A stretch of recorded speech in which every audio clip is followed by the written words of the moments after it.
France, pour nos communautés, mais pour aussi le monde qui est en train de se perdre autour de nous, afin que l'action du Saint-Esprit au milieu du monde et vivant au milieu de nous, aujourd'hui, à jamais, pour les siècles des siècles, que le Seigneur puisse se magnifier, que nous puissions être semblables à Jésus-Christ, notre Seigneur et notre Sauveur, telle la volonté du Père, au nom de Jésus. Amen, amen. Amen, amen. Nous bénissons encore le nom du Seigneur aujourd'hui. Nous voici sous cette grâce merveilleuse qu'il nous donne de pouvoir encore recevoir, écouter sa parole, nous retrouver avec les frères et les sœurs. Le Seigneur a quelque chose à nous dire. C'est conduit par son esprit que moi-même encore aujourd'hui, je viens vous parler. Je ne viens pas vous parler par quelconque science, par quelconque orgueil d'intelligence ou par quelconque expérience. Si combien même je vous parlerai de mon expérience, elle serait avec Dieu et par son Saint-Esprit. La vision de notre pasteur, de notre berger principal, Papa Marcel, est la vision d'une famille. C'est la vision pour la famille. Alléluia. Peut-être que toi, tu ne vis pas encore avec un mari, peut-être que tu ne vis pas encore avec une femme, mais sache que tu es dans ta famille en ce matin. Tous ceux et toutes celles qui ont donné leur vie au Seigneur Jésus-Christ forment une nouvelle famille. Nous sommes les enfants de Dieu par adoption. Est-ce que quelqu'un peut dire Amen avec moi? Amen. Amen. Amen. Une famille chrétienne saine est celle qui respecte les principes bibliques, dont chaque membre comprend et remplit le rôle que Dieu lui a donné. La famille n'est pas une institution humaine. Elle a été créée par Dieu comme une bénédiction pour l'homme et l'homme, lui, ensuite est appelé à pouvoir gérer. L'unité familiale de base, selon la Bible, est constituée d'un homme, de son épouse et de leurs enfants naturels ou adoptifs. Je disais tout à l'heure que tu n'as pas besoin forcément d'être dans une famille, avoir un mari, une femme ou déjà des enfants. Tu es dans ta famille. Lorsque nous sommes dans nos réunions, nous sommes autour du nom de Jésus et nous sommes rassemblés par sa présence. Je suis ton frère, voici tes sœurs, voici ta famille. Alléluia. La famille élargie inclut la famille de sang ou par alliance. Comme les grands-parents, les neveux, les nièces, les oncles, les tantes et les cousins. L'un des principes fondamentaux de la vie familiale est qu'elle implique un engagement devant Dieu, qui dure toute la vie. Le mari et sa femme ont la responsabilité de maintenir cet engagement envers et contre la culture ambiante. Qu'est-ce que ça veut dire? On doit maintenir nos engagements envers Dieu. C'est à nous de faire exister la volonté de Dieu sur terre. Vous le constatez, nous le constatons autour de nous. Les gens, beaucoup sont emportés par les courants du monde. Parfois même par fatigue, certains n'ont plus la force de pouvoir recevoir de Dieu. Mais en tout cas, la toute première caractéristique d'une famille chrétienne est évidemment que tous ses membres sont chrétiens et ont une véritable relation avec Jésus-Christ. Nous parlons de la famille aujourd'hui, mes bien-aimés. Et aujourd'hui, nous allons parler de l'homme et de la femme. Nous sommes dans les derniers temps. Je ne sais pas comment ça se passe chez toi, mais je sais que je vais parler à un cœur. Peut-être que c'est quelque chose qui est d'actualité. Peut-être que c'est quelque chose qui s'est passé ou quelque chose qui risque d'arriver. Le Seigneur veut nous alerter. Puisque oui, nous sommes ses enfants et nous sommes combattus. Nous sommes combattus parce que nous avons choisi de recevoir le Seigneur Jésus comme notre Sauveur et notre Seigneur. Donc, nous devons être conscients que l'ennemi redouble de force, d'intensité, de ruse, de malice pour pouvoir détruire ce qui appartient à Dieu. C'est par la parole que des personnes ont été guéries. C'est par la parole que Dieu veut nous affranchir encore en ce matin. Que nous puissions rester attentifs. Nous savons que la femme a été créée pour être une aide à son mari et pour avoir des enfants. Pour ceux qui voudront s'attarder là-dessus, nous avons les références bibliques en Genèse 2, du verset 18 à 20. Dans un mariage chrétien, les conjoints demeurent fidèles l'un à l'autre pour toute leur vie. Dieu affirme leur valeur égale, en ce qu'ils sont tous deux créés à son image. Mais cela ne veut pas dire qu'ils ont le même rôle à remplir. Alléluia. Amen. Aujourd'hui, je parle de ça parce qu'on est dans une société qui est très légaliste. On parle de l'émancipation de la femme. Ça a ses bons côtés, mais ça a ses mauvais côtés. Et aujourd'hui, je veux tabler sur les mauvais côtés que ça a pour que nous ne puissions pas être entraînés par les courants de ce monde. Ce que je veux dire par là, c'est qu'on peut observer, si quelqu'un est d'accord avec moi, tu me diras juste un amen. On peut observer que dans les temps anciens, où la femme était moins émancipée, qu'elle s'occupait de sa maison, de sa famille, des enfants, que même si le mari était un mauvais mari, qu'il la tabassait, qu'il la trompait, ou qu'il faisait peu importe les bêtises, on avait des femmes soumises. Vrai ou faux? Dis amen si tu réalises que c'est vrai ce que je dis là. Amen, amen. Aujourd'hui, avec l'émancipation de la société, ça vient de la société, ça vient du système. On voit des femmes qui sont rebelles, qui tiennent tête, qui gonflent le torse devant les maris, qui limite ouvrent la bouche pour pouvoir même pour pouvoir l'insulter. Et c'est une attitude, c'est un caractère qui n'est pas bon. Parce que la femme n'a pas le droit de prendre autorité sur l'homme. C'est quelque chose de très, très grave. Voilà ce que nous sommes conduits. Parce que nous devons veiller à toujours rester calés, alignés à la volonté de Dieu et non à celle du monde. C'est un challenge parce qu'on se retrouve des fois au milieu du travail avec des bêtes sauvages. Je vais appeler toutes ces personnes qui nous traitent mal, qui se comportent mal avec nous, l'homme animal, les bêtes sauvages. On peut appeler ça comme ça. Parce que spirituellement, c'est l'état d'une personne si elle n'est pas née de nouveau et si elle ne marche pas selon l'esprit.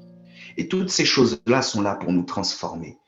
Nous sommes en train de batailler chaque jour. Et nous sommes tiraillés entre la vie des choses de ce monde et entre la vie que Dieu nous demande de vivre. Que Dieu nous soutienne. Et il te soutient encore en ce matin. Tu reçois au nom puissant de Jésus. D'une manière générale, les femmes s'occupent mieux des enfants, tandis que les hommes sont mieux équipés pour pouvoir aux besoins de leur famille et de les protéger. C'est pour ça que j'aime bien l'époque ancienne. Bien sûr, ça m'a aussi fait de la peine de voir que les maris avaient de bonnes femmes, des femmes soumises, des femmes qui étaient gentilles, qui étaient serviables, mais que eux, parfois, ils faisaient des bêtises. Ils allaient tromper, ils tabassaient des femmes qui étaient gentilles et soumises. Dieu permet tout ce qui se passe là aujourd'hui, parce que dans la grâce qu'il nous avait accordée, chacune aussi, a sa part de tort. Mais en tout cas, nous qui sommes enfants de Dieu, nous devons chercher sa seule et unique volonté. Un mariage chrétien, c'est quelque chose de fondamental pour la famille. Nous devons respecter les directives bibliques sur le fonctionnement, sur la sexualité, sur toutes ces choses. Les enfants ont deux responsabilités fondamentales dans une église chrétienne. Celle d'obéir à leurs parents et de pouvoir les honorer, nous dit Éphésiens 6, 1 à 3. Ils ont le devoir d'obéir à leurs parents jusqu'à l'âge adulte et de les honorer pendant toute leur vie. Dieu a promis de bénir ceux qui honorent leurs parents. Idéalement, tous les membres d'une famille chrétienne seront consacrés à Christ et à son service. Quand un homme, sa femme et ses enfants remplissent chacun le rôle que Dieu leur a confié, la paix, l'harmonie seront leur partage. C'est quelque chose qui va régner dans leur foyer. Bien-aimé, je t'exhorte encore en ce matin. Le diable nous combat déjà. Le diable te combat déjà. Alors, ne lui laisse plus la place. Combat-le aussi en obéissant à Dieu. Une famille chrétienne sans Christ à sa tête et sans respect des principes bibliques va souffrir d'une façon certaine. Voici, nous rentrons dans notre sujet, l'homme et la femme. L'homme et la femme qui sont différents. Je ne viens pas défendre ni la femme ni l'homme. Je viens défendre la paix du Seigneur. celle qu'il veut pour nos familles, celle qu'il veut dans nos familles. Je viens défendre aussi, alléluia, l'œuvre de Dieu, qui est l'œuvre maritale, parce que certains parmi nous sont appelés à se marier, seront des futurs mariés, seront des futurs pères, seront des futures mères. Aujourd'hui, vous voyez ce qu'il y a autour, l'homosexualité, le pax et toutes ces choses-là qui viennent combattre l'authenticité de l'œuvre de Dieu. Nous n'avons point honte de l'évangile. Et c'est pour ça que ce matin encore, le Seigneur parle au travers de nous. Dieu a créé l'homme et la femme avec des différences importantes, que ce soit dans leur âme, dans leur volonté, dans leurs émotions, dans leur intellect et dans leur corps. Un homme n'est pas une femme. Amen. Et une femme n'est pas un homme. Le corps et l'âme de chacun ont une apparence, des désirs et des besoins bien distincts. Beaucoup de disputes, beaucoup de frustrations parfois dans le couple pourraient être évitées en comprenant et en acceptant ces différences-là. Amen. Je répète, j'ai utilisé 2 adjectifs qualificatifs, comprendre et accepter. Comprendre et accepter. C'est vrai qu'à l'ancienne, nos papas, moi j'observe le couple de mes parents qui ont eu 17 ans de mariage. Voilà, ils sont séparés aujourd'hui, ça a fini par un divorce. Mais j'observe un petit peu au travers du comportement de mon père et au travers du comportement de notre communauté, de nos papas, si on peut dire ça, qui sont très, très stricts, très, très dictatoriels. L'amour, c'est quelque chose d'équilibré. Voyez-vous, on ne peut pas parler d'amour si on est à l'extrême dictature, si on est à l'extrême fermeté. Dieu a créé volontairement l'homme et la femme avec des différences, afin qu'ils puissent se compléter l'un l'autre. Le but, c'est de se compléter. Le but, c'est de se compléter. Voyez-vous, moi-même, j'étais militaire, mais je vous garantis que si je n'avais pas la considération pour les soldats qui étaient sous mes ordres, puisque j'ai atteint le grade de caporal, j'étais pas le plus haut gradé de mon armée, mais j'ai eu cette grâce-là de pouvoir avoir des troupes sous mes ordres. Et quand on te donne l'autorité, bien-aimé, là je parle aux maris, aux hommes, quand on nous donne l'autorité, c'est pas pour qu'on puisse faire comme si c'est un animal. Il y a une différence entre les animaux et nous, les êtres humains. Il y a une différence entre les animaux et nous, nos femmes. Il y a une différence entre les animaux et nous et nos enfants. Nous sommes des êtres humains. Et si combien même ton cœur arrive à être frustré de certaines paroles, de certaines actions, de certaines réactions, dis-toi que l'autre, c'est la même chose. Dieu a conçu, j'exhorte les papas à faire preuve de douceur, d'amour, de résilience et de compréhension. Moi, je suis rentré en relation de couple, j'ai commis certaines erreurs. Et je ne veux pas que ces erreurs-là auraient pu, moi et ma femme, moi et mon foyer, nous conduire au pire. Mais je ne veux pas que ça soit ta réalité. Je ne veux pas que ça devienne ta réalité. Et si combien même toi, comme moi, tu as traversé des situations difficiles par manque de connaissances, eh bien aujourd'hui, reçois cette parole au nom puissant de Jésus. Dieu a conçu la femme de telle sorte qu'elle puisse combler les besoins de son mari, qui lui, à son tour, le mari, est appelé à combler ceux de son épouse. Alléluia. Est-ce que quelqu'un comprend la volonté de Dieu? C'est-à-dire que moi, je vois l'inconsistance, les imperfections, les manques ou les axes d'amélioration de ma femme. Mais moi, c'est à moi de pouvoir couvrir ça, de les combler, de l'aider, de l'accompagner, de la porter même, pour pouvoir l'amener à ce qu'elle puisse fleurir et être une femme accomplie. Lorsque nous nous mettons les uns avec les autres, femmes et hommes et femmes, c'est pas parce que nous sommes déjà accomplis. C'est parce que Dieu veut continuer à œuvrer au travers de nous deux et nous amener à la perfection. Alléluia. Nous allons maintenant voir les 3 besoins essentiels de l'homme marié. Eh oui, mesdames, je ne vous ai pas oublié. On a des droits, mais on a aussi des devoirs. Dieu est juste et Dieu veut l'équilibre. C'est ça l'équilibre. Mes mamans, mes papas, mes anciens, je vois que je salue la présence du prophète Richie, Je salue la présence du pasteur Sisley et de sa femme, maman Odette, papa Omer, ma sœur la fille, diaconesse Elena, ma sœur Eliane, et vous tous qui êtes connectés, que Dieu vous bénisse. Je suis dans la joie.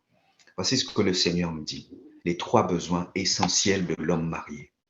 Mes chers frères et sœurs dans le Seigneur, vous qui êtes déjà mariés ou vous qui allez vous marier, parce que je le déclare aujourd'hui, dans cette réunion-là, aujourd'hui, tu reçois la grâce du mariage, toi qui n'es pas encore marié. Personne qui n'est pas encore marié ici ne restera pas marié. Au nom puissant de Jésus, tu vas te marier. Si tu as ça à cœur, tu reçois cela au nom puissant de Jésus.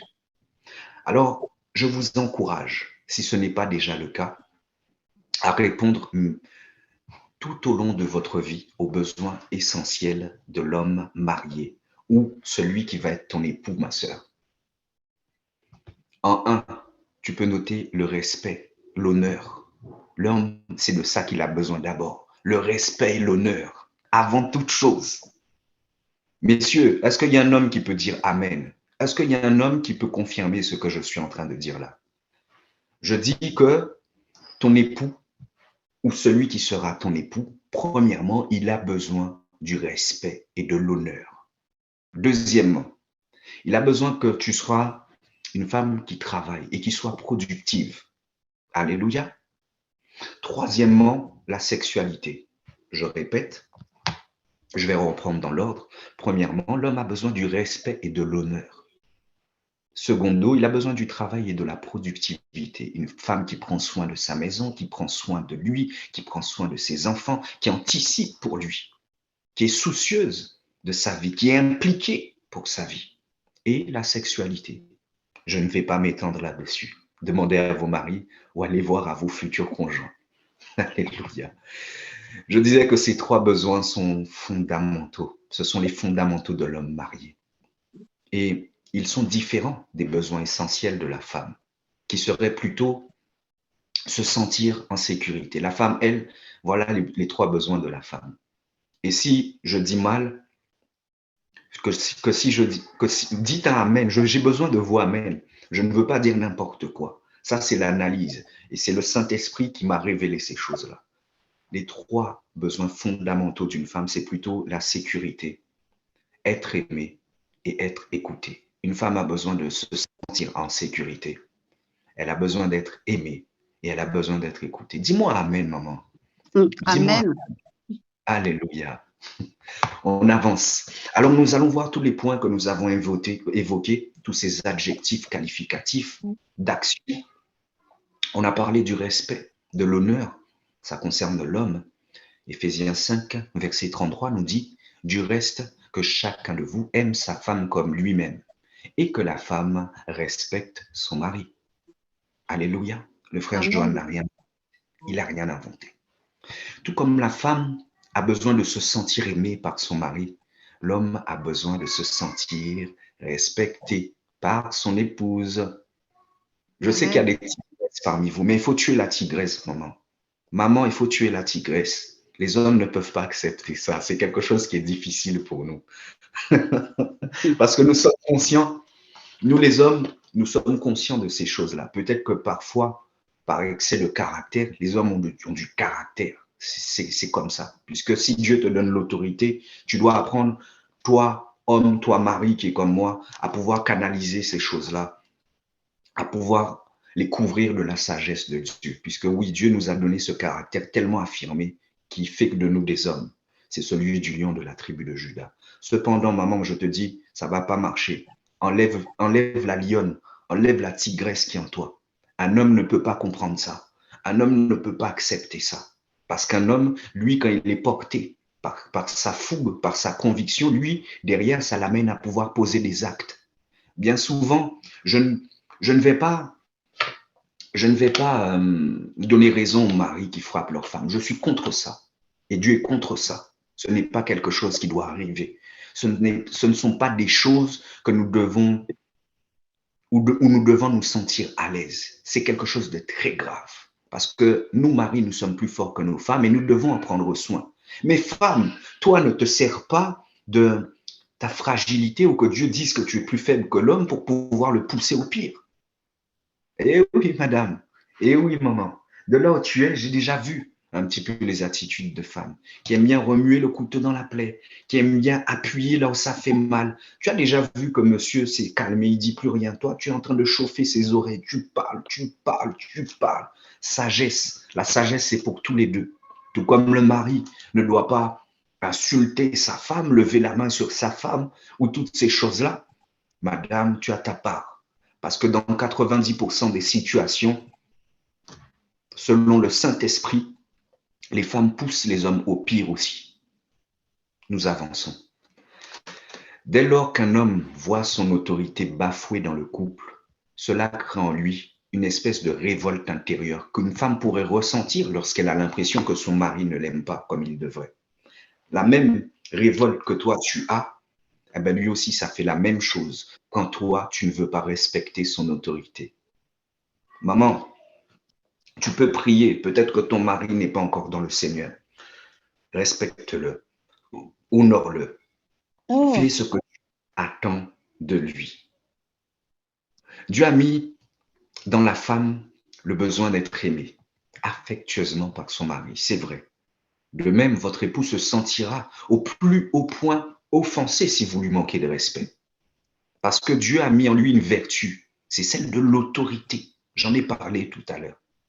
Mesdames, l'autorité que vous essayez d'utiliser là et que vous utilisez là, Dieu ne vous a pas demandé ça. La femme, c'est la douceur. La femme, c'est la sagesse.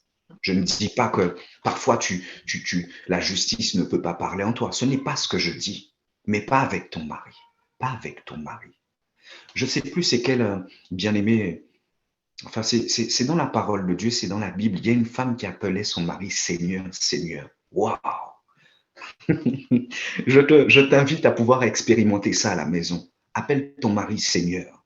Traite-le comme un Seigneur et tu vas sentir comment beaucoup de choses sont en train de s'apaiser, beaucoup de choses sont en train de s'aplanir. Et même la disposition de ton mari à t'écouter ou à faire attention à toi. Nous avançons. L'autorité appartient à l'homme. N'en déplaise à certaines ou certains. Parole du Seigneur. C'est pourquoi il est écrit que la femme doit être soumise à son mari, car le mari est le chef de la femme. Ne soyez pas effrayés, je ne viens pas avec des discours misogynes, je ne viens pas avec le côté macho, le machisme du monde, ni des hommes. Je veux que la volonté de Dieu et que sa paix soit notre partage dans nos foyers, dans nos familles, dans l'amour qu'il nous donne de pouvoir palper et expérimenter avec notre moitié. Nous sommes toujours dans la parole du Seigneur. Éphésiens 5, du verset 22 à 23. Il nous dit, « Femmes, soyez soumises à vos maris comme au Seigneur, car le mari est le chef de la femme, comme Christ est le chef de l'Église, qui est son corps et dont il est le sauveur. » Alléluia. Montrez-moi un couple dont la femme tient les rênes, dont la femme est le leader du foyer, et je vous montrerai un couple qui va mal. Si tu connais un couple comme ça, bien aimé, je peux te garantir que le couple va très très mal. Peut-être que le mari, il est en train de prendre sur lui, qui ferme sa bouche, il reste calme, il n'a pas encore explosé, mais c'est un signe que les choses vont mal. Quand tu vois une femme qui détient l'autorité dans un couple, dans un ménage, c'est le signe déjà que ça va mal. Ça va très mal, parce que ce n'est pas la volonté de Dieu. Chers frères, chères sœurs, chère maman, cher papa, il y en a ici qui sont mariés depuis plus longtemps que moi. Peut-être que les désaccords et les erreurs vous ont poussé petit à petit à prendre une trop grande place d'autorité dans votre foyer. Pourtant, je vous assure que cette position, ce n'est pas quelque chose de profitable pour vous, pour votre foyer, pour votre famille, pour vos enfants, pour l'œuvre de Dieu qui est le mariage. Et je ne dis pas que la femme est inférieure, loin de là, loin de là. Je veux simplement dire que chacun doit être à la bonne place. Chacun doit être à sa place. Et la place de l'homme est la place d'autorité dans le couple. Et cela dans l'amour, comme le dit l'apôtre Paul. Papa, n'utilise pas Ne fais pas ce que je ne dis pas, ce que Dieu ne dit pas au travers de moi. J'ai dit, oui, j'ai bien dit autorité, mais j'ai dit qu'on ne domine pas sur une femme comme on domine sur un animal. L'autorité que Dieu nous donne envers nos femmes, c'est le pouvoir de décision, puisque elle aussi, elle a le même esprit que toi et moi. Cependant, on n'est pas sur le même piédestal. Elle, sa fonction, c'est d'être ta cote, de te soutenir, de t'assister. Mais le mari doit pouvoir exercer l'autorité dans la sagesse et dans l'amour. Dans la sagesse et dans l'amour. L'autorité de Dieu n'est pas comme l'autorité du monde, comme les bourreaux pour qui on travaille, là, qui n'en ont rien à faire de nos vies personnelles, familiales. Je te donne juste une petite anecdote. Je bois un petit coup d'eau. Je me rappelle, quand j'étais au travail, je travaillais en tant que commercial de terrain. Dieu me fait la grâce de pouvoir passer sur autre chose afin de garder un peu plus de paix aussi et de pouvoir vous en communiquer beaucoup plus aussi. Je travaillais en tant que commercial de terrain et je pense que certains d'entre vous, vous savez un peu comment ça se passe, c'est beaucoup de pression. En fait, le commercial terrain, c'est un peu comme un cheval de course à qui on met la cravache, on met des coups de cravache, vas-y, va chercher plus, toujours plus, toujours plus, c'est un peu ça. Et je me rappelle que mon manager, je devais lui annoncer que ma femme était enceinte et qu'elle allait bientôt accoucher. Donc, c'était pour pouvoir anticiper mes jours de congé de paternité que je devais prendre. Voilà. Je dois des comptes au travail, bien sûr, il faut que je rende compte. C'est comme ça. Derrière, qu'est-ce que ce manager m'a dit? Ça m'a fait tellement mal de voir le cœur, en fait, que les gens expriment. Ce qui est du monde, ce qui est du monde est bien différent de ce qui appartient à Dieu. Parce que la lumière et les ténèbres ne cohabitent pas ensemble. Vous savez qu'est-ce qu'il m'a dit quand je lui ai dit que ma femme était enceinte, que j'allais bientôt devoir prendre des jours de congé? Il m'a demandé est-ce que j'ai fait exprès. Bien aimé, je l'ai regardé comme ça. J'étais irrité en moi-même parce que pour moi, la naissance, la nouvelle arrivée, enfin la grossesse, une nouvelle arrivée, une nouvelle naissance, c'est une grâce de Dieu, c'est une bénédiction, c'est quelque chose où tout le monde se réjouit normalement. Il m'a demandé est-ce que j'ai fait exprès et il avait l'air irrité. Je me suis retenu, je me suis couvert de la sagesse, je me suis rappelé du Seigneur, je me suis tu. Mais j'étais très irrité en moi-même parce que ça traduisait en fait la méchanceté du cœur de l'homme. L'homme veut seulement que tu accomplisses ses désirs, sa volonté, que tu sois là pour ses intérêts, mais lui, il n'en a rien à faire en fait de toi, de tes intérêts, de ce qui te fait du bien, de ce que tu envisages en fait. Et aujourd'hui, on est malheureusement dans ce monde-là, parce que l'amour a été bafoué, l'amour est transformé. Comme je le dis souvent, ce que le monde nous enseigne comme amour, c'est de la séduction, pour du profit, pour de l'intérêt. Alors que ce qui vient de Dieu est donné à contribution de l'autre, pour le bien de l'autre. Christ est venu pour servir, il n'est pas venu pour être servi. Il n'a jamais cherché et ne recherche pas son intérêt. L'amour ne recherche pas son intérêt. Juste pour te dire, bien-aimé, il faut que tu puisses réussir à distinguer cet amour-là que le monde nous enseigne et cet amour-là qui est authentique, véritable, celui qui vient de Dieu. Le diable fait ce travail-là aussi, celui de la distraction, celui de la confusion. Que Dieu nous éclaire encore en ce matin. On avance. Une femme qui prend la place de l'homme sous prétexte que l'homme ne prend pas ses responsabilités serait une femme malheureuse dans son couple. Pourquoi je dis ça? Parce que Dieu a mis dans la femme ce besoin d'être et d'avoir une épaule solide sur laquelle elle doit s'appuyer et une autorité à laquelle elle doit se soumettre. Alléluia. Bien sûr, c'est son mari, c'est tout. Quant à l'homme, Dieu l'a doté d'un grand sens du leadership pour qu'il puisse conduire toute sa famille avec sécurité, intégrité, conviction sur le chemin de leur destinée. Épouse, si l'autorité de ton conjoint a été bafouée, usurpée, diluée dans le temps, je t'encourage dès aujourd'hui à avoir un tête-à-tête avec lui. Tu vas coucher les enfants quand une fois que vous avez mangé, tu te retrouves seulement avec lui pour que vous puissiez réajuster les choses selon l'ordre divin.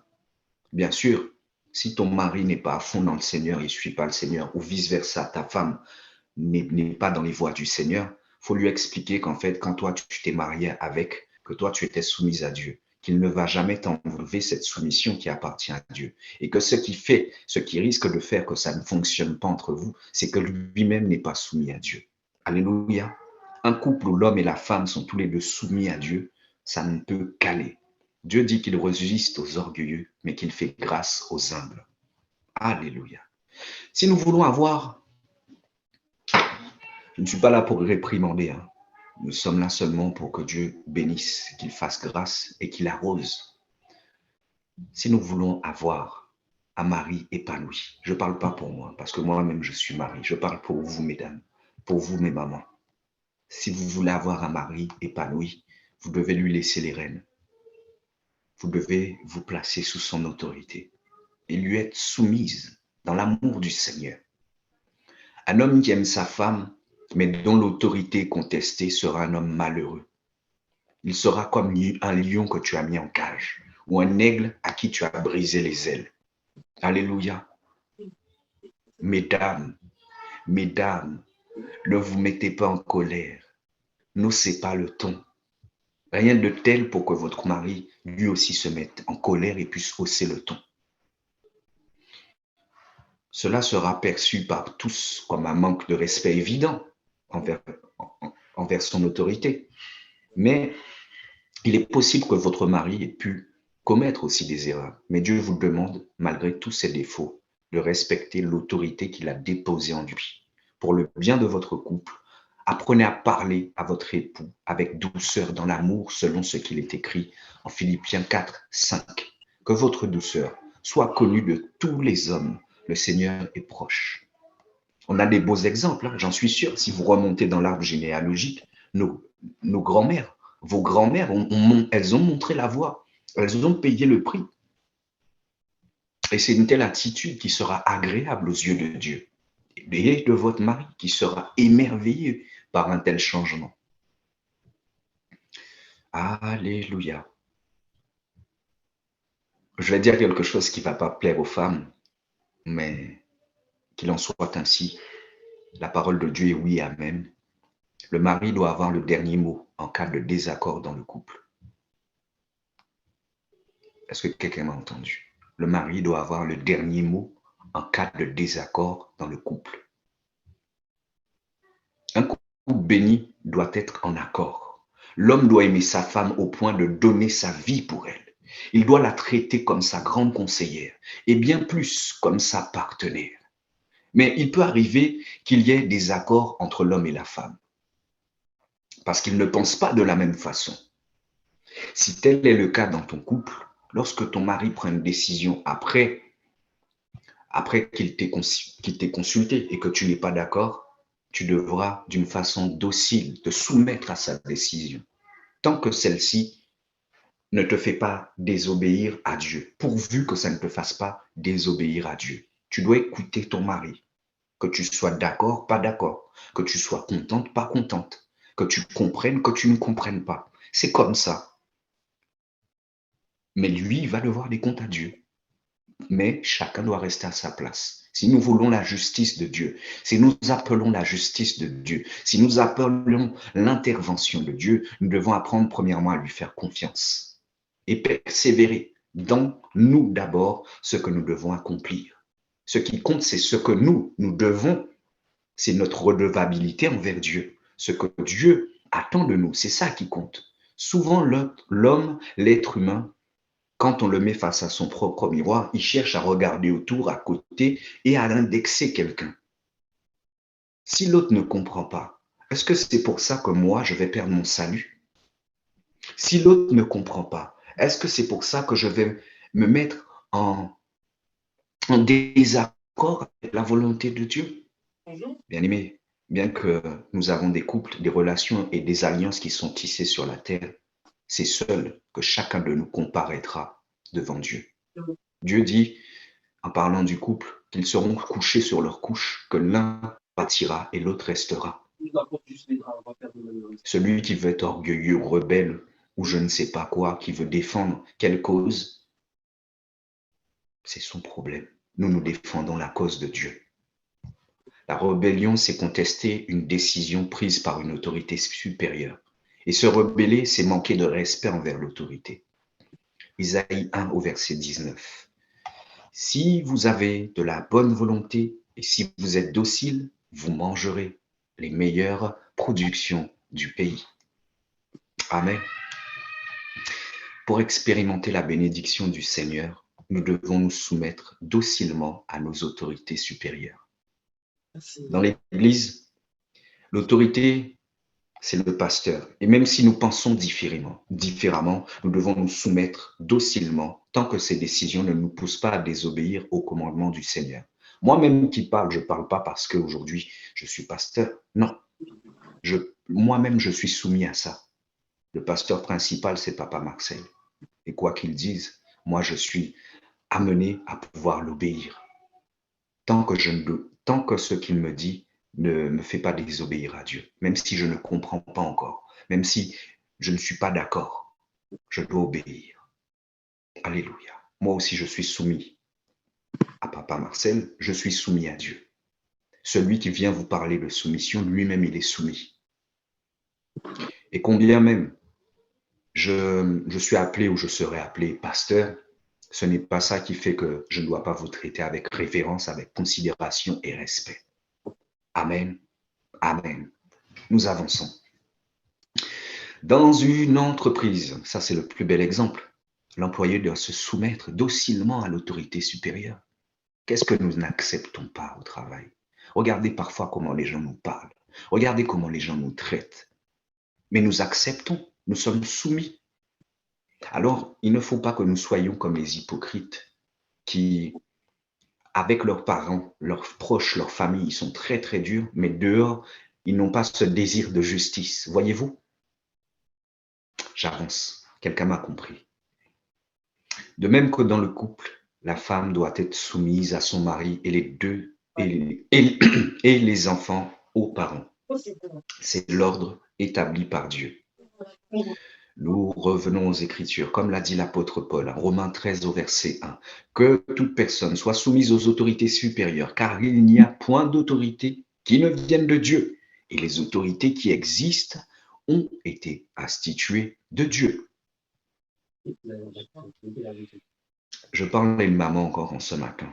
Ne parle pas en mal de ton mari.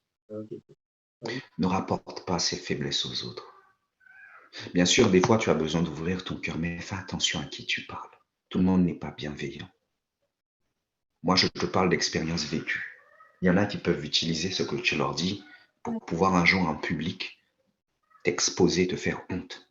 Bien sûr, toi, quand tu ouvres ton cœur, c'est que tu veux, tu as besoin de te libérer, tu as besoin d'être compris, tu as besoin d'être conseillé et d'être exhorté. Mais je te dis, fais attention, tu ne peux pas raconter tes problèmes à tout le monde. Le blé et l'ivraie existent dans l'Église. Le bien et le mal existent partout, et à commencer dans nos familles. Et du discernement. Ne raconte pas tes problèmes à tout le monde. Ne parle pas en mal de ton mari à tout le monde. Ne raconte pas tes faiblesses, les faiblesses de ton mari à tout le monde. Parce que le diable est rusé. C'est au travers des hommes qu'il va passer aussi pour pouvoir le faire tomber. Nous avons le rôle de nous protéger aussi les uns les autres. C'est valable aussi dans l'autre sens. Là, j'ai dit, ne parlez pas en mal de votre mari, mais c'est valable pour les maris aussi. On ne doit pas le faire avec nos femmes. Parce qu'on est en train de livrer, d'exposer nos couples, nos relations. C'est comme donner le bâton pour se faire battre. Tout le monde n'a pas la maturité spirituelle pour pouvoir écouter, comprendre et te conseiller là-dessus. Que Dieu nous aide. Dieu demande aux femmes d'être loyales envers leur mari. Lorsque Moïse a commis une erreur en épousant une femme étrangère, sa sœur Myriam et son frère Aaron se sont rebellés contre son autorité et ont parlé contre lui. Alors la colère de l'Éternel s'enflamma contre eux, car ils avaient manqué de loyauté et d'intégrité envers l'autorité sous laquelle Dieu les avait placés. Sache que même si ton mari a des faiblesses et des torts, si tu parles contre lui aux autres dans son dos, Dieu ne sera pas de ton côté. Oui, même si tu souffres, même si ce que tu dis, c'est vrai, parce que tu le fais, Dieu ne sera pas à tes côtés. Au lieu de confier tes frustrations conjugales à ton entourage, je t'encourage à fléchir les genoux en confiant tes défis à ton papa, à notre Père céleste qui nous entend et qui peut toutes choses. Des fois, ça pèse trop, oui, mais va voir les bonnes personnes.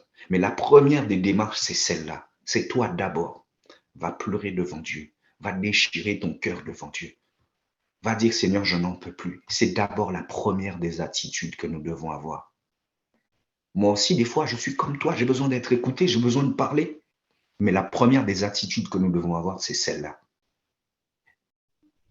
Amen. Dieu est bon, c'est vrai, il a placé des personnes qui nous écoutent, qui sont loyales, qui ne vont pas aller raconter ce qu'on leur raconte, ni interpréter, ou ni se servir de ça pour nous faire tomber ou nous exposer. Mais voici la première attitude. Nous ne devons pas nous attirer une condamnation sur nous-mêmes en ouvrant cette grande porte au diable. Romains 13 au verset 2. C'est pourquoi celui qui s'oppose à l'autorité résiste à l'ordre que Dieu a établi, et ceux qui résistent attireront une condamnation sur eux-mêmes. Bien que la pensée biblique de la soumission et du respect de l'autorité de l'époux ne soit plus populaire à notre époque, je vous encourage, mes sœurs, mes mamans, à honorer la parole du Seigneur en ce sens. Je suis convaincu que votre mari, s'il vous aime, il saura vous donner en retour l'affection et l'attention dont vous avez besoin. Des fois, tu te poses la question, tu te dis, oui, mais au début, il était comme ça. Maintenant, je dois quémander pour avoir un câlin, même un bisou, des choses comme ça. Mais regarde comment tu agis. Si tu regardes tes agissements, tes comportements, tu te rends compte que c'est toi-même qui l'as éloigné, qui l'a repoussé, qui l'a refroidi. Marie, c'est pareil, toi aussi. Pourquoi ta femme, elle est moins câline, moins attentionnée et toutes ces choses? Qu'est-ce que tu as fait? Qu'est-ce que tu faisais que tu ne fais plus? Qu'est-ce que tu fais que tu ne faisais pas au départ? Que Dieu nous aide. Bien que la pensée biblique de la soumission et du respect de l'autorité de l'époux ne soit plus populaire, c'est à ça que je vous exhorte. Honorez vos maris. Femmes, honorez vos maris. Maris, honorez vos femmes. Alléluia. Par contre, il y a un autre contexte. Si vous êtes victime de violences conjugales ou d'adultère, je vous encourage à en parler au pasteur Marcel, au pasteur Sisley qui est présent, ou à moi-même, parce que de telles pratiques sont inacceptables. Amen. Pendant que je parle là, je m'exhorte à moi-même. Vous croyez quoi? Quand des fois ma femme se lève comme ça, elle veut parler, elle gonfle le torse et tout, elle fait des grands gestes et tout, ça m'énerve. C'est des pensées qui passent dans ma tête. Mais que Dieu nous aide vraiment de ne pas être de ceux-là qui lèvent la main sur la femme. Que Dieu nous préserve. Nous avons chacun notre fonction. Et lorsque nous nous sommes mariés, nous sommes devenus celui-là ou celle-là qui préserve son mari. Donc si toi, femme, tu te laisses emporter par la folie, tu vas entraîner ton mari dedans. Si toi, mari, tu te laisses entraîner par la folie, tu vas entraîner ta femme dedans. Et tous les deux, vous serez coupables. Que Dieu nous aide. On avance. On a parlé du travail et de la productivité. Même si dans notre société moderne, les femmes deviennent de plus en plus carriéristes, entrepreneurs, je reste persuadé que ce besoin de produire chez elles est moins vital que chez l'homme, tout simplement parce que Dieu l'a voulu. La Bible nous enseigne cette grande vérité. Proverbe 12 au verset 27. Le paresseux ne rôtit pas son gibier, mais le précieux trésor d'un homme, c'est l'activité. Alléluia. Quand on voit des femmes et tout qui font passer leur travail avant les maris, vous pensez que c'est normal? Pour certaines, moi j'ai déjà entendu, puisque j'ai des collègues féminines aussi, j'en ai entendu qui disent que le travail c'est devenu un échappatoire. Waouh! Ça me fait voir autre chose que ma maison, que les difficultés de ma maison, que le caractère de mon mari et de mes enfants. À défaut de ne pas vouloir et de ne pas pouvoir travailler pour sa maison, beaucoup de personnes sont contentes d'avoir un emploi aujourd'hui. Mais devant Dieu, rien n'est caché et ces gens-là se comportent en hypocrite. On avance. Un homme qui ne produit rien de son temps est un homme malheureux. L'homme a ce grand besoin de créer et de produire dans une vision. En tant qu'épouse, toi à ses côtés, tu dois être sa plus grande partenaire pour l'aider à dégager du temps pour qu'il puisse se consacrer à ses ouvrages. Alléluia. Femme, ta vie n'est pas ratée, ta vie ne sera pas ratée si tu ne travailles pas. Si tu ne travailles pas pour une entreprise en étant la femme de quelqu'un. Ta vie sera ratée si, en tant que femme mariée, tu ne travailles pas pour ton mari et pour ton mariage. Est-ce que quelqu'un m'a entendu? Femme, toi qui ne travailles pas, c'est vrai qu'on a besoin d'argent et toutes ces choses-là, hein, mais si Dieu descend demain, Dieu t'attend pour la maison. Il t'attend envers ton mari.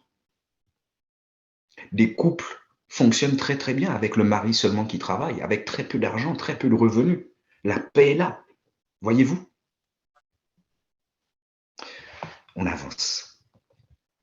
Vous ne pouvez pas imaginer la joie et la satisfaction qu'un homme peut ressentir lorsque son épouse devient sa partenaire, qu'elle devient son aide, qu'elle devient sa côte, qu'elle devient sa femme selon que Dieu a déclaré dans Genèse. On a besoin de ça. Je vous ai donné le secret, mesdames. On a besoin de sentir. Genèse 2, 18. L'Éternel Dieu dit, « Il n'est pas bon que l'homme soit seul.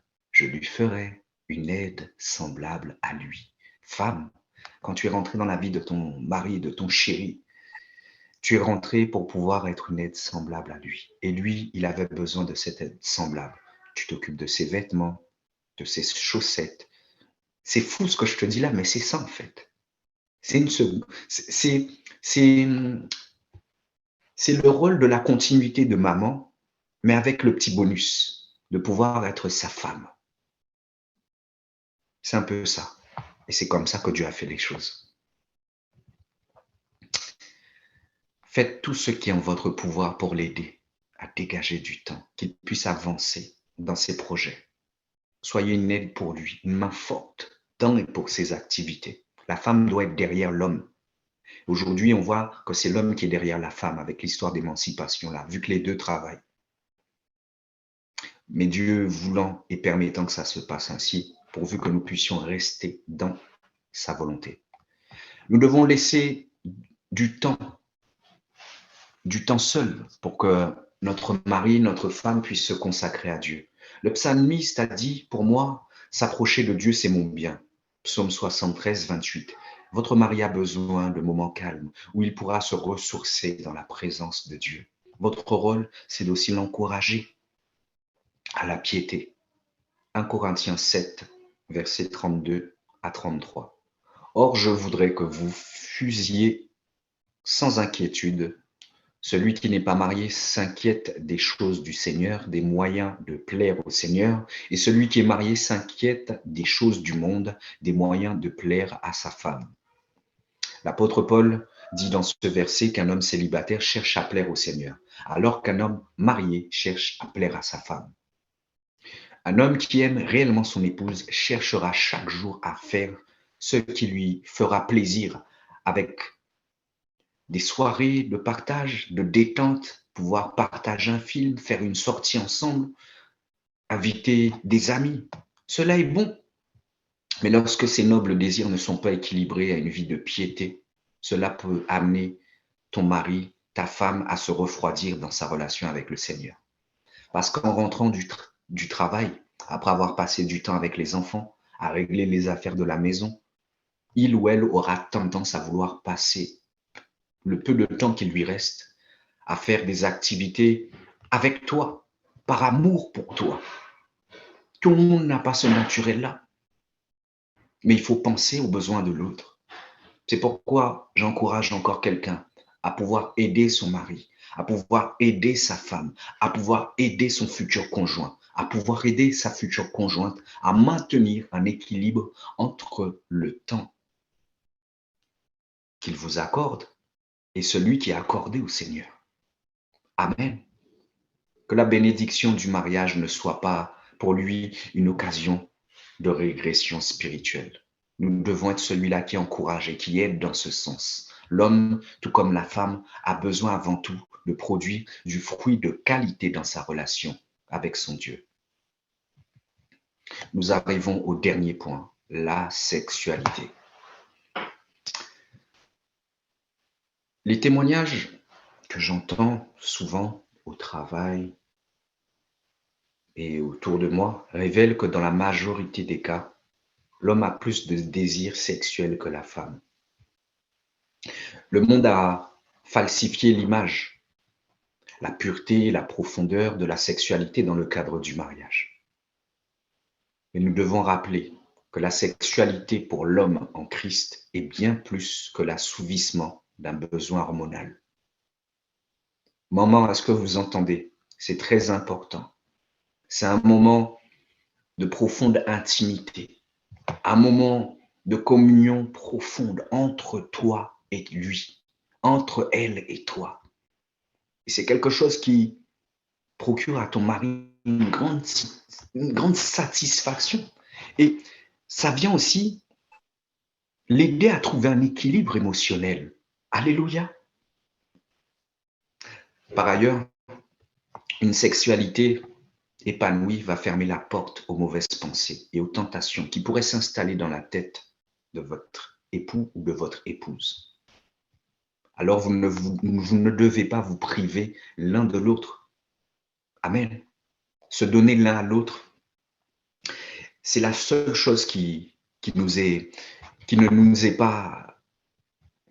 pas permis de partager avec un autre que notre conjoint et notre conjointe. C'est quelque chose qui nous appartient, qui appartient au couple, qui appartient au mariage. C'est quelque chose d'unique que nous ne pourrons pas et que nous ne pouvons pas partager avec personne d'autre. C'est pourquoi la parole déclare en 1 Corinthiens 7, verset 5. Ne vous privez point l'un de l'autre, si ce n'est d'un commun accord pour un temps, afin de vaquer à la prière, puis retourner ensemble, de peur que Satan ne vous tente par votre incontinence. Je relis.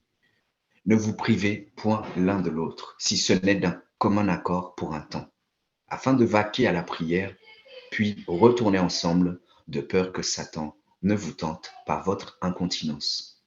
Mesdames, je ne dis pas que ce n'est pas quelque chose de fondamental, mais regardez comment la tentation rôde autour. Voyez-vous, même moi, je suis avec ma femme aujourd'hui depuis 10 ans, on est mariés, et il fut un temps où, en fait, elle et moi, on était submergés par les charges de travail, par les responsabilités. Il fallait que je cours par là, elle par là. Et en fait, au final, quand on rentrait à la maison, on n'avait plus le temps de discuter. Chacun avait juste besoin de se retrouver et prendre son temps avec Dieu.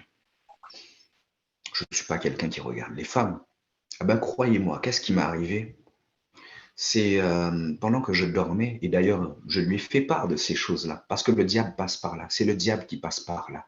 Ne jouons pas avec l'œuvre de Dieu, considérons la volonté de Dieu et remplissons notre fonction selon que Dieu veut.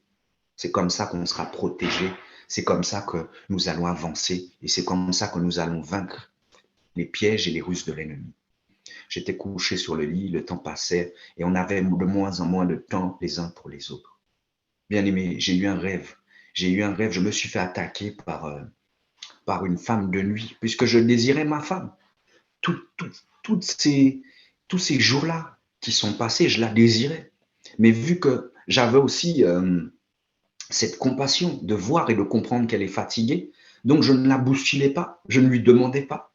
Mais mes envies grandissaient toujours. Alors que ce que le diable il a fait, vu que moi, voilà, j'étais défavorisé dans ce sens-là, et que je suis rempli de compassion en plus, mais que ma femme n'est pas au courant de ces choses-là, qu'est-ce qu'il a fait?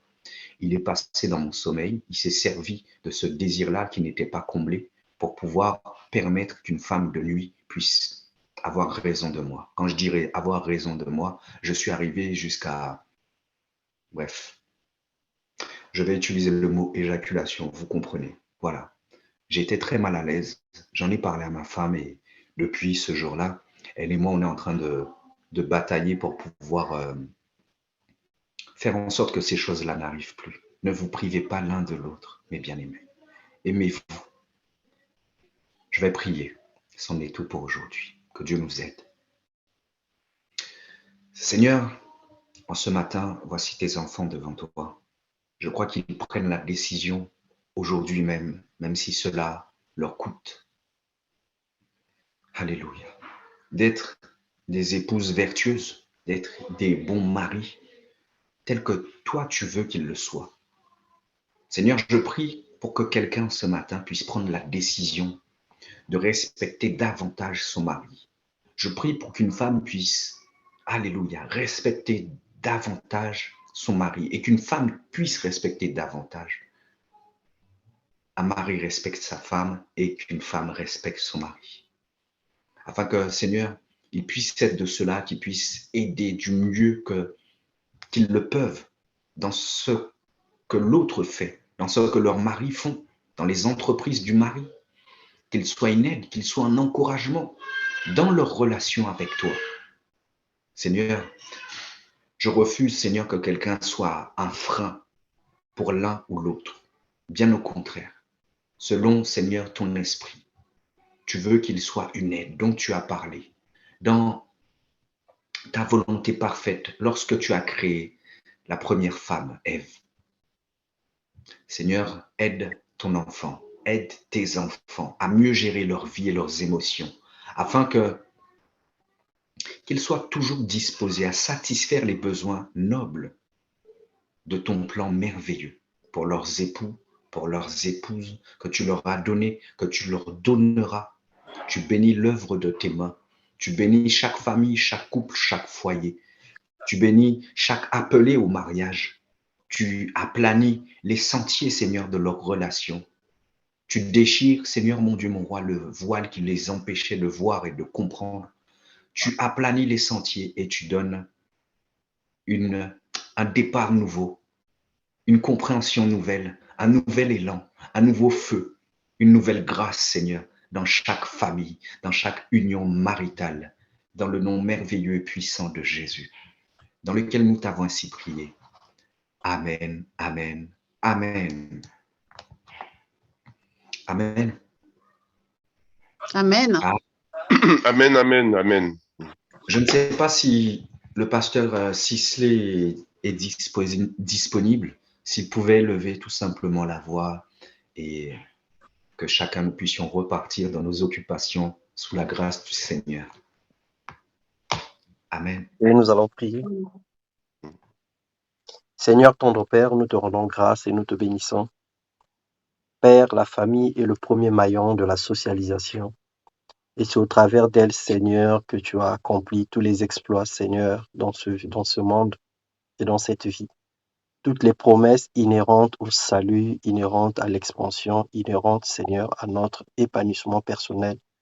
Tout a commencé au travers, Éternel des armées, d'un homme, une femme, des enfants, une famille en général. Nous voulons te dire merci pour cette parole qui a été apportée ce matin dans nos cœurs. Seigneur, tout ce qui a été dit, quand même Éternel des armées, avec la formulation Seigneur, au Dieu de gloire, Papa, humaine, mais n'est que vérité, n'est que authenticité, et n'est que Seigneur, ligne droite, Père, vers Éternel des armées, une réussite.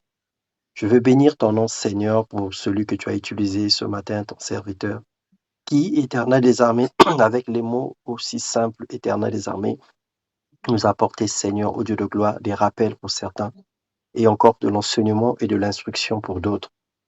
Nous voulons te rendre des actions de grâce pour ce temps particulier. Nous voulons, Seigneur, bénir ton nom parce que tu remets à chacun une responsabilité. Seigneur, le message a été apitoyé, Seigneur, sur le sort des femmes, mais aussi mari, aussi père, aussi enfant. Nous avons compris le contexte, Seigneur, parce que nous sommes appelés à reproduire la même chose. Nous sommes appelés à réenseigner la même chose et nous sommes appelés à mettre en pratique, Seigneur, ce qui a été dit. Que ton nom soit béni, que ton nom soit glorifié. Rends nos cœurs légers, sensibles, Seigneur, à ta parole. Nous pouvons fermer les oreilles sur les paroles des hommes. Nous pouvons fermer les oreilles au conseil éternel des armées, ô Dieu Tout-Puissant, Papa des humains. Mais si nous fermons, Seigneur, les oreilles à ton conseil, Père, nous sommes perdus. Car un peuple sans révélation est un peuple sans frein. Et ta parole, Seigneur, nous freine parce qu'elle nous empêche de dépasser les limites d'aller au-delà de la frontière, d'aller au-delà des limites, Seigneur, que toi-même tu as prévues, Éternel des armées, pour nous. Merci pour cet éclairage. Merci pour ta puissance. Prends soin des vies, prends soin des familles, prends soin des couples, Éternel des armées. Apporte la paix, la restauration, apporte l'harmonie, Seigneur. Apporte, Éternel des armées, le respect. Apporte, Seigneur, ô Dieu Tout-Puissant, Papa, l'explosion, ô Yahvé Dieu Père éternel de la grâce. Seigneur, nous ne voulons pas seulement, Éternel des armées, tourner des pages, mais nous voulons carrément changer de chapitre. Nous voulons carrément écrire un nouveau livre, un nouveau chapitre pour notre vie. Laissons de côté, Éternel des armées, toutes les mauvaises expériences. Laissons de côté, ô Dieu de gloire, tout le rejet, la haine, tout, Éternel des armées, ô Dieu Tout-Puissant, ô Dieu de gloire, pour aller de l'avant avec, Seigneur, ta parole. Car tu nous appelles, Éternel des armées, à ne pas considérer les événements passés, mais plutôt d'aller de l'avant, ô Dieu de gloire. Papa, merci, Éternel des armées, pour ce dimanche, ô Dieu de gloire, Papa de grâce. Merci pour ce temps particulier. Merci, Seigneur, pour ta présence au temps de Père dans nos vies respectives. Dans le nom puissant de Jésus-Christ. Amen. Amen, amen, amen, amen. Amen, amen.